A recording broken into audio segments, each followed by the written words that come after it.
कि नए लोगों के बस की बात नहीं होती, लोग पैसा खो के जाते हैं यहाँ पे। इवन प्रूवन है कि लॉन्ग टर्म में पैसा बनता है। पता है क्यों?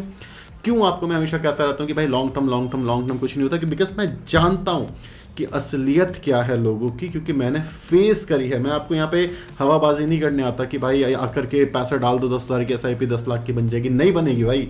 क्यों बन पाएगी आपकी 10,000 की SIP 10 लाख की? क्या है आपके अंदर? गवर्नमेंट की साइड से एक मेजर अपडेट आया है जिससे 2025 के अंदर एक मेजर क्राइसिस देखने को मिल सकता है, जिससे जॉब के अंदर इंपैक्ट आता हुआ दिखेगा, स्टॉक मार्केट के अंदर स्लो डाउन होता हुआ दिख सकता है, और बहुत सारी प्रॉब्लम्स 2025 के अंदर आ सकती है, जो कि ये डेटा हमें इंडिकेट कर रहा है। इसी के साथ साथ जो हमारी करंट बाजार गिर रहा है, इसके ऊपर क्या पर्सपेक्टिव हो सकता है, रिटेल इन्वेस्टर का सेंटिमेंट कैसे चेंज हुआ है, और कुछ अच्छे पोर्टफोलियोज इस वीडियो के अंदर रिव्यू करेंगे।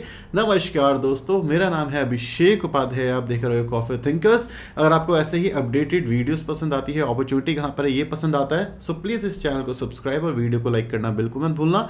नए हो तो प्लीज सब्सक्राइब कर दो, इससे मेरी काफी ज्यादा हेल्प होती है। डायरेक्टली चलते हैं वीडियो की साइड। सो शुरुआत करते हैं मार्केट मूड इंडेक्स से। अगर आप देखोगे तो एक्सट्रीम फियर जोन की साइड जो हमारा मार्केट का मूड है वो धीरे धीरे करके जा रहा है, बिकॉज फियर जोन से ऑलमोस्ट निकल चुके हैं। मतलब इस समय पे बाजार में हर इंसान डरा हुआ है, कोई बाइंग और सेलिंग पे बहुत ज़्यादा फोकस नहीं कर रहा है। अगर आप देखोगे तो जो हमारे मेजर इंडाइसिस हैं, चाहे निफ्टी 50 है, निफ्टी 100 है, स्मॉल कैप है, IT है, बैंकिंग है, फार्मा है, जहाँ पे एक अच्छी ग्रोथ की उम्मीद लगाई जा रही थी, यहाँ पर भी एक अच्छी खासी गिरावट आपको देखने को मिल रही है। एक चीज़ के ऊपर आपको यहाँ पे फोकस होना चाहिए, वो है स्मॉल कैप। आगे जा करके मैं इसके ऊपर और कनेक्ट करूंगा। यहाँ पर आप देखोगे तो एक मेजर सिनेरियो आपको समझ आएगा कि भाई USD टू INR के अंदर भी आज गिरावट हुई है, जो कि एक मेजर इशू बनता हुआ जा रहा है। सो अगर हम FI/DI का डेटा देख ले तो आज की डेट के भी अंदर हैवी सेलिंग आपको FI की साइड से दिख रही है। यहाँ पे जो DI हैं वो मार्केट को संभालने की कोशिश कर रहे हैं, और इसी के साथ साथ जो नेट सेलर हैं वो आपको FII दिख रहे हैं। 19,000 करोड़ के आसपास की सेलिंग है, और 20,000 करोड़ के आसपास की बाइंग आपको DIs की साइड से दिख रही है। सो मोटे मोटे तौर पे बाजार के अंदर जो FII है वो हर दिन के हिसाब से बेच रहा है, और ऐसा नहीं कि छोटे मोटे वॉल्यूम भी बेच रहा है, भाई दबा करके बेच रहा है। वो कह रहा है कि भाई आज ही बेचो, आज ही निकलो, और इस लेवल की सेलिंग इतनी आसानी से इंडियन मार्केट के अंदर देखने को नहीं मिलती। इसके पीछे ये कुछ मेन रीजन है जिसके बारे में काफी टाइम से बात कर रहे हैं, और गवर्नमेंट ने आज उसके ऊपर स्टैंप भी लगा दी अपनी। सो अगर आप देखोगे तो गवर्नमेंट की साइड से एक डेटा पब्लिश किया जाता है जिसको कहते हैं फर्स्ट एडवांस एस्टिमेट, जिसके अंदर हाईलाइट किया जाता है कि भाई इस साल के अंदर जो हमारे GDP के नंबर है वो नॉर्मली कितने रहने वाले हैं। तो आप यहाँ पे देख सकते हो कि 4 साल के लो के ऊपर हमारे GDP के नंबर आ चुके हैं, जो कि है 6.4। हम हमेशा 7.4 की बात करते हैं, 7.8, इवन एक टाइम पे तो 8.6 तक भी पहुंच गए थे, और वापस से जो हमारी ग्रोथ है वो प्रोजेक्ट की जा रही है करीब करीब 6.4, जो कि एक बहुत नेगेटिव बात है। और अगर आप हल्का सा भी इकोनॉमिक्स को समझते होगे तो भाई आपको ये समझना पड़ेगा कि ये जो GDP के नंबर हमारे गिर रहे हैं, इससे क्या होने वाला है। देखो, सबसे पहले अगर आपकी GDP के नंबर गिर रहे हैं तो सिंपल सी बात ये है कि भाई स्लो डाउन है आपकी इकोनॉमी में, ठीक है। अब स्लो डाउन आने के पीछे के रीजंस क्या होते हैं, इससे आपके पर्सनल लेवल पे क्या इंपैक्ट आएगा, क्योंकि जो स्टॉक मार्केट है वो ऊपर नीचे होती रहती है, उससे कोई मेजर फर्क नहीं पड़ता, बिकॉज हो सकता है आप एक लॉन्ग टर्म इन्वेस्टर भी हो, राइट। लेकिन आपको पर्सनल लेवल पे भी क्या इंपैक्ट पड़ेगा, इसके बारे में बात करते हैं। तो सबसे पहले अगर आप देखोगे इंडिया के अंदर 2 मेजर इशू चल रहा है, कि पहला है स्लो डाउन की ग्रोथ खत्म हो चुकी है, दूसरा इन्फ्लेशन ऑल टाइम हाई के आसपास है। अब जो गवर्नमेंट हमारी वो मेन फोकस करे कि इन्फ्लेशन को नीचे लाया जाए, कि भाई जो महंगाई दर है उसको नीचे लाया जाए, लेकिन उस वजह से जो GDP के नंबर है, जो ग्रोथ प्रोजेक्शन हमारी थी बहुत तगड़ी, जिससे हम सुपर पावर बनने वाले थे, नेक्स्ट बिग थिंग इंडिया ही था, US को पीछे छोड़ देंगे, धरती पाड़ देंगे हम लोग, ये सारी बातें चल रही थी। क्यों? क्योंकि हमारी जो ग्रोथ थी वो 7.2, 7.6, 7.8 के आसपास चलती थी, और हम हर साल हर 5 साल में अपनी जो GDP थी उसको ग्रो कर देते थे, क्योंकि हम बहुत बड़ी इकोनॉमी है अगर आप ग्लोबल लेवल पर देखोगे तो। लेकिन जो इंडिया की ग्रोथ स्टोरी है, ठीक है, अगर आप ये कहते हो कि भाई मैं इंडिया के ऊपर बुलिश हूँ, FII इंडिया में पैसा इसलिए डालते हैं क्योंकि इंडिया के पीछे एक ग्रोथ स्टोरी है। हम बहुत सारा पैसा स्टॉक मार्केट से इसलिए बना पाते हैं क्योंकि इंडिया जो है ग्रो ट्रेजेक्टरी में था, ठीक है। अब वो जो ग्रोथ थी जो हमारे फेवर में काम कर रही थी आज तक, वही हमारे अगेंस्ट हो चुकी है, बिकॉज जो GDP के नंबर हैं जो कि 7.2, 7.6 हो सकते थे, वो अब 6.4 पे आ चुके हैं। मतलब हमारे देश से जो ग्रोथ है वो खत्म होती जा रही है, और इंडिया एक इमर्जिंग इकोनॉमी है। अगर यहाँ से ग्रोथ चली जाएगी, स्लो डाउन आ जाएगा, तो आप ये समझो जो FII हैं, फॉरेन इंस्टीट्यूशंस हैं, वो आपके देश से पैसा निकाल लेंगे, और जब FII का पैसा चला जाएगा तो आपकी जो करेंसी है वो डीवैल्यू होना शुरू हो जाती है, उसकी वैल्यू खत्म हो जाती है। क्यों? क्योंकि आप ये समझो हम नेट इंपोर्टर भी हैं, क्योंकि हम देश दुनिया से सारी चीज़ें इंपोर्ट करते हैं, मेनली क्रूड ऑयल। तो हमारे जो डॉलर्स होते हैं वो क्रूड ऑयल में खत्म हो जाते हैं। इसी के साथ साथ हम डॉलर कमाते कैसे हैं, FII का जो पैसा होता है उससे हम डॉलर कमाते हैं, IT सर्विसेज उससे हम डॉलर कमाते हैं, फार्मा उससे हम डॉलर कमाते हैं, जो हमारे बच्चे बाहर रहते हैं वो हमें डॉलर भेजते हैं, राइट। लेकिन हमारी जो करेंसी अगर वो डीवैल्यू होना शुरू हो गई तो हम अपनी करेंसी को स्ट्रॉन्ग कैसे करते हैं अगर आप देखोगे, राइट। तो हम अपनी करेंसी को स्ट्रॉन्ग करते हैं आर्टिफिशियल डिमांड जनरेट करके, क्योंकि अगर आप ये समझते हो कि करेंसी कैसे काम करती है, सो करेंसी की वैल्यू हाई तब हो जाती है जब उस करेंसी की डिमांड होती है। अब INR के अंदर तो कोई ट्रेड करता नहीं है और हम हमेशा ट्रेड डेफिशिएट रहते हैं, तो हमारा जो पैसा है वो गिरता रहता है USD के अगेंस्ट ऑन एन एवरेज 3% के आसपास, ठीक है। अब 3 से ज़्यादा % गिरने लगे हमारा INR, तो इससे क्या हुआ, हमारे इंपोर्ट महंगे हो जाएंगे। तो इस वजह से हम क्या करते हैं, हम डॉलर बेचना शुरू करते हैं और INR बाय करना शुरू करते हैं, तो इससे हमारी INR बचा रहता है। लेकिन आप ये समझो हमारा फॉरेक्स जो रिजर्व है जो इस समय पे बहुत सॉलिड दिख रहा है, अगर FI अपना पैसा निकाल लेगा और ग्रोथ खत्म हो जाएगी, हम डॉलर बेच करके INR को बचाने की कोशिश करेंगे, तो हमारे पास इतना रनवे नहीं है कि हम हमेशा INR को बचा पाए, हमें एक्सपोर्ट ज्यादा करने पड़ेंगे, जो एक मेजर इशू इस समय पे दिख रहा है। अब आप पूछोगे भाई ये तो इकोनॉमी है, आपको क्या लेना देना, ये तो लाख रुपए सैलरी है, आप ये सोच रहे होगे, है ना भाई, आपको फर्क पड़ेगा, बिकॉज जो आपकी पैसे की परचेजिंग पावर है कि अगर आप 1 लाख रुपए में कुछ अच्छा काम कर पाते हो तो भाई उसकी परचेजिंग पावर खत्म हो जाएगी। क्यों खत्म हो जाएगी, बिकॉज INR डेप्रिशिएट हो गया, तो इंपोर्टेड आइटम जो कि आप कंज्यूम करते होगे, जैसे चाइनीज प्रोडक्ट हो सकते हैं, एप्पल के प्रोडक्ट हो सकते हैं ना, आप US से इंपोर्ट करते हो, वो महंगे हो जाएंगे, तो आपका जो पैसा आज एक आईफोन खरीद सकता है, हो सकता है कल वो एक आईफोन भी ना खरीद पाए। तो ये चीज़ होगी। दूसरी चीज़, जब ग्रोथ खत्म होती है तो कंपनी के रेवेन्यूज़ गिरने लगते हैं। कंपनी के रेवेन्यूज़ गिरेंगे तो वो बोलेंगे भाई सबसे अच्छा ऑप्शन क्या है, सबसे अच्छा ऑप्शन है कि लोगों को हटा दो, अपने रेवेन्यू बचा लो, है ना। तो छटाई होनी शुरू हो जाएगी, लोगों के पास जॉब चली जाएगी। इससे थर्ड इशू पैदा हो जाएगा कि जिनके पास जॉब नहीं है वो कंज्यूम नहीं करेंगे तो और लोगों की जॉब जाएगी। AI के आने की वजह से अगर आपने प्रोडक्टिविटी अपनी नहीं बढ़ाई तो भी आपकी जॉब के ऊपर तो खतरा है ही, जो अगले 5 साल के अंदर आने वाला है, ठीक है।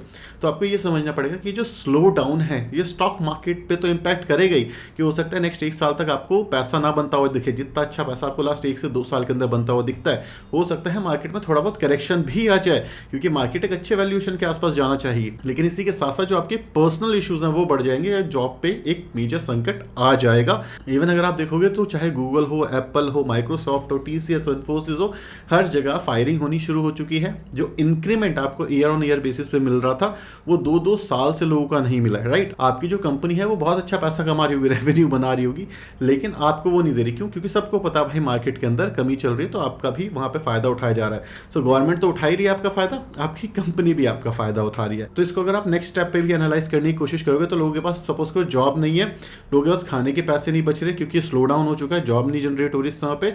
इसी के साथ साथ स्टॉक मार्केट में भी गिरावट है और लोग पैसा नहीं डाल रहे, ठीक है। तो उस केस में क्या होगा, जिस इन्वेस्टर्स के बलबूते पे ये हमारी मार्केट टिकी हुई है, आपके मेरे रिटेल इन्वेस्टर के बलबूते पे, वो मार्केट से स्टेप डाउन करने लगेंगे और अपना पैसा निकालने लगेंगे। गवर्नमेंट यही चाहती है, राइट। आप देखोगे जितने भी बैंक्स हैं उनके जो रिजर्व हुआ करते थे, FD के रिजर्व, वो बहुत ज़्यादा कम होते चले गए थे, राइट। तो अगर आप देखोगे इस समय पे क्या हो रहा है, इस समय पे लोग अपना पैसा धीरे धीरे करके स्टॉप कर रहे हैं SIP करना, ठीक है। इसी के साथ साथ काफ़ी सारे नए ऐसे इन्वेस्टर्स थे जो लॉन्ग टर्म विजन नहीं लेकर के आते थे, जिनको लगता था भाई स्टॉक मार्केट एक तरीके का गैम्बल है, पैसे डालते ही डबल हो जाएगा। उन्होंने SIP ऑलरेडी स्टॉप कर दी है, SIP से विड्रॉ करना शुरू कर दिया है। सो अगर आप ये देखोगे जो हमारा AMFI का डेटा आता है जो हमेशा बताता था भाई लास्ट मंथ से इस मंथ इतने बढ़ गए, लास्ट मंथ से इस मंथ के अंदर जो ट्रांजिशन हुआ है वो ऑलमोस्ट म्यूटेड ही है। बहुत ज़्यादा फोलियोज नहीं खुल रहे इस समय पे, जो खुल रहे हैं उसमें बहुत सारा पैसा नहीं आ रहा, जो पहला था वही है। सो अगर यहाँ पे बाजार के अंदर 10-20% का करेक्शन और आता है तो जिस रिटेल इन्वेस्टर ने स्मॉल कैप मिड कैप को बढ़ाया हुआ है वही रिटेल इन्वेस्टर बेचना शुरू करेगा अपना म्यूचुअल फंड, और स्मॉल कैप मिड कैप बिकना शुरू हो जाएंगे और पैसा निकलना शुरू हो जाएगा। तो ये जो म्यूचुअल फंड मैनेजर्स हैं, जो DII हैं, जो इस समय पे हमारे बाजार को बचा करके रखा हुआ है जिन्होंने, उनके पास स्कोप नहीं बचेगा, वो अपने स्टॉक्स बेचेंगे, तो उससे क्या होगा, उससे आउटफ्लो और बढ़ेगा। FI बेच रहा है, DII भी बेचना शुरू करेगा, तो बाजार फ्री फॉल हो सकता है, ठीक है। और रिटेल इन्वेस्टर के पास जब भी ऐसी सिचुएशन आती है रिटेल इन्वेस्टर भाग जाता है, इसमें कोई शर्माने वाली बात नहीं है, बिकॉज भाई लोगों को डर लगता है, बिकॉज लोगों को कुदा दिया गया है बिना उनकी एजुकेशन की कि भाई स्टॉक मार्केट कैसे काम करती है। एक और एग्जांपल देता हूं, अगर आपको एक मल्टी बैगर स्टॉक चाहिए तो कौन सा स्टॉक चाहिए आपको, जिसके अंदर रिटेल का पार्टिसिपेशन थोड़ा सा ज्यादा हो। अगर आपको FNO करना है तो कहां करना चाहिए, जहां पर रिटेल का पार्टिसिपेशन ज्यादा हो। अगर आपको पैसा बर्बाद करना है तो कहां करना चाहिए, जहां पर रिटेल का पार्टिसिपेशन ज्यादा हो। जैसे IRCTC है, वो आप देखो एकदम से ऊपर जाता है, एकदम से नीचे आता है, फिर ऊपर जाता है, फिर नीचे आता है। क्यों? क्योंकि देखो उसमें प्रेसिडेंट ऑफ इंडिया की मेजर होल्डिंग है, FI DII वहां बेच नहीं रहे, रिटेल की होल्डिंग ही कम ज्यादा होती रहती है। तो अगर आपको एक स्टेबल मल्टीबैगर चाहिए होता है तो आप ये कोशिश करते हो कि वहाँ पे रिटेल इन्वेस्टर ना हो, ताकि उसके मूड के हिसाब से वो स्टॉक काम ना करे, राइट। तो इसी वजह से जो हमारी मार्केट है वहाँ पे रिटेल इन्वेस्टर के हाथ में है। अगर आपने मैंने साथ छोड़ दिया बाजार का किसी भी पॉइंट ऑफ टाइम पे, तो ये बाजार फ्री फॉल होता हुआ दिखेगा और उस समय पे पैसा बचाना मुश्किल हो जाएगा। तो इस वजह से, इस इकोनॉमिक स्लो डाउन की वजह से हो सकता है थोड़ी बहुत और गिरावट हो जाए, अगर जो आरबीआई है वो रेट कट नहीं करती। देखो, अगर आप एक लॉन्ग टर्म इन्वेस्टर हो, सो मेरे हिसाब से आप कर लोगे काम। ये अपॉर्चुनिटी बहुत अच्छी है, क्योंकि जब मार्केट में हल्ला है तो आप निकाल सकते हो पैसा। क्योंकि मेरे पास ऐसे ऐसे कमेंट आए, मैंने रिडीम कर लिया, मेरे बीपी इश्यूज खत्म हो गए, मैंने रिडीम कर लिया, पैसा निकालो, भाग जाओ, स्टॉक मार्केट में पैसा नहीं बढ़ेगा, बहुत लॉसेज हो रहे हैं। ऐसे कमेंट्स मैंने देखे हैं। और भाई मैं उन यूट्यूबर्स में से हूँ जिन्होंने जब मार्केट पीक पे थी तो आपको बताने की कोशिश करी थी कि भाई स्मॉल कैप गिर सकते हैं, मिड कैप गिर सकता है, 2-3 साल तक पैसा नहीं बनेगा। सीरीज बनाई थी, उस समय पे इतनी गालियां पड़ती थी कि भाई आप क्या बात कर रहे हो, नेगेटिव हो। नेगेटिव पॉजिटिव नहीं होता स्टॉक मार्केट में, प्रैक्टिकल चीजें होती हैं। तो जितना प्रैक्टिकली रहोगे यहाँ पे उतना अच्छा रहेगा। अगर आप बहुत ज्यादा सेंटिमेंट ड्रिवन हो जाओगे तो शेयर बाजार में पैसा बनाना बहुत मुश्किल है, क्योंकि प्रैक्टिकलिटी की ही जरूरत है। यहाँ पे सेंटिमेंट बेसिस पे काम करोगे तो आप फंस सकते हो, ठीक है। तो अगर आपका विजन लॉन्ग टर्म का है तो अच्छा टाइम है। सब डरे हुए हैं, जैसे वॉरेन बफे भी कोट करते हैं कि भाई तभी खरीदो जब लोग डरे हुए हैं, और तब बेचना शुरू कर दो जब लोग के अंदर बहुत ज्यादा ग्रीडीनेस है, राइट। तो ये चीज अगर आप समझोगे, अच्छे से काम करोगे इसके साथ, तो आप ओवरऑल पैसा बना करके ही निकलोगे, राइट। अब कुछ Q&A ले लेते हैं। ब्रदर सिस्टर कॉमेडी का कमेंट आ रहा है, 10,000 की SIP कर रहे हैं, प्लीज आप बताएं टाइम लॉन्ग। तो मेरे भाई, अगर आप 10,000 की SIP करना चाहते हो तो देखो, स्टॉक मार्केट में कोई टाइम लिमिट नहीं है, जहां मर्जी वहां आप कर सकते हो, जितने मर्जी उतने साल के लिए कर सकते हो। करंट सिचुएशन है, आप नए नए बाजार के अंदर आए हो, तो मैं बोलूंगा भाई निपॉन इंडिया का मल्टी कैप आता है, उसमें जाओ। पराग पारी का फ्लेक्सी कैप आता है, उसमें जाओ। HDFC का फ्लेक्सी कैप आता है, उसमें जाओ। निफ्टी 50 में चले जाओ। बट प्लीज अगर आप आ रहे हो तो एटलीस्ट 2 साल का टाइम लेकर के आना। जिस हिसाब से अभी न्यूज आई, हमारी एडवांस GDP के एस्टिमेट्स जो हैं, उससे लगता है कि इस साल के अंदर रिटर्न्स हैं थोड़े से कम बनेंगे। लेकिन यही टाइम होगा जब रिटर्न बनेंगे, तो यही इन्वेस्टमेंट होगी आपकी जो मैक्सिमम रिटर्न बनाएगी, राइट। अगर रैली चल रही है उसमें कूदोगे तो रिटर्न शॉर्ट टर्म में बनेंगे, लॉन्ग टर्म में वापस से डब्बा जीरो हो जाएगा। लेकिन जो ये सिचुएशन है, यहाँ पे अच्छी चीजें सस्ते प्राइस पे मिल रही हैं, तो वहाँ पे इन्वेस्ट करो, सेंसिबल वे में इन्वेस्ट करो, पैसा बन जाएगा। लेकिन डरने वाली बात नहीं है, अगर आप डरोगे तो फंस जाओगे मेरे भाई। बिरोही का कमेंट आ रहा है, कह रहे हैं मैन्युफैक्चरिंग सेक्टर कैसा है सर। तो मेरे से पूछो, देखो इंडिया मैन्युफैक्चरिंग के अंदर ना लीडर है अभी, और बनना भी मुश्किल है ना। शॉर्ट टर्म मुझे नहीं लगता इंडिया मैन्युफैक्चरिंग में लीडर बनता हुआ दिखेगा। गवर्नमेंट काफ़ी ज़्यादा बुलिश है, बट पर्सनली मुझे नहीं लगता। सो मैन्युफैक्चरिंग में मुझे नहीं लगता कि आपको इन्वेस्ट करना चाहिए। हमें लीडर बनने के लिए कम से कम 5-6-7 साल चाहिए, और प्रॉपर, क्योंकि हमारे पास इंफ्रास्ट्रक्चर ही नहीं है। इंफ्रास्ट्रक्चर भी डेवलपमेंट में होगा इस समय पे। सो गवर्नमेंट इनिशियली बुलिश थी, बट मैन्युफैक्चरिंग में कुछ नहीं होने वाला। सो मैन्युफैक्चरिंग सेक्टर अच्छा है, बहुत अच्छा है, ग्रोथ सेक्टर है, बट एटलीस्ट 5-7 साल के लिए आप इन्वेस्ट करोगे तो सेंस बनेगा। एज ऑफ नाउ जिस हिसाब से स्लो डाउन चल रहा है, दूर रहो इस सेक्टर से, कुछ नहीं होने वाला। वैसे भी सेक्टर में इतना ज्यादा दम नहीं है एज ऑफ नाउ, अगर आप कंपेयर करोगे चाइना से। तो हकीकत सिंह का कमेंट है, कह रहे घंटे की अपॉर्चुनिटी, हर दिन मार्केट डाउन हो रही है। तो हकीकत सिंह जी, अगर आपको इस चीज़ों से फ़र्क पड़ता है कि भाई मार्केट डाउन हो रही है और आपके अंदर वो दम नहीं है कि आप नहीं खरीद सकते, तो हकीकत सिंह जी ये हकीकत है कि आप पैसा नहीं बना पाओगे। शेयर बाजार के अंदर ये लिखा हुआ है कि अगर लोग डर के भाग गए तो उन्होंने कभी पैसा नहीं बनाया है। ये गलती मैंने करी है, मेरे जानने वालों ने, 1000 लोगों ने करी है कि जब गिरावट होती है तो उनकी हवा ख़राब हो जाती है, वो शेयर बाजार से भाग जाते हैं। अगर आप में दम है तो ये टाइम है पैसा इन्वेस्ट करने का। स्टॉक मार्केट इसलिए कहते हैं कि नए लोगों के बस की बात नहीं होती, लोग पैसा खो के जाते हैं यहाँ पे। इवन प्रूवन है कि लॉन्ग टर्म में पैसा बनता है। पता ही क्यों आपको मैं हमेशा कहता रहता हूँ कि भाई लॉन्ग टर्म कुछ नहीं होता, कि बिकॉज मैं जानता हूँ कि असलियत क्या है लोगों की, क्योंकि मैंने फेस करी है। मैं आपको यहाँ पे हवाबाजी नहीं करने आता कि भाई आकर के पैसा डाल दो, 10,000 की SIP 10 लाख की बन जाएगी। नहीं बनेगी भाई। क्यों बन पाएगी आपकी 10,000 की SIP 10 लाख की? क्या है आपके अंदर? क्या आप पेशेंटली वेट कर सकते हो? क्या आपको पता है कि जब बाजार गिरता तब आपको पैसा डालना होता है? क्या आप नॉलेज रखते हो कि अपने पोर्टफोलियो को रीबैलेंस कर पाओ? क्या आपके अंदर दम है कि आप लॉस बुक कर पाओ? क्या आपके अंदर दम है अपनी ग्रीडीनेस पे कंट्रोल करो और प्रॉफिट बुक कर पाओ जब जरूरत हो? नहीं है ये चीजें तो आप नहीं कर पाओगे। लॉन्ग टर्म इन्वेस्टमेंट कहना आसान है, 10 साल तक एक चीज को शिद्दत के साथ करना कितने परसेंट लोग हैं जो कर पाते हैं? सिर्फ और सिर्फ 100 में से 10% होंगे। 10% बहुत बोला मैंने, 5 लोग भी नहीं होंगे ऐसे, ठीक है। इवन एक डेटा आया था कि लोगों की 5 साल पुरानी SIP फोलियो नहीं है लोगों के पास। क्यों? क्योंकि लोग जब गिरते हैं तो बेच के भाग जाते हैं।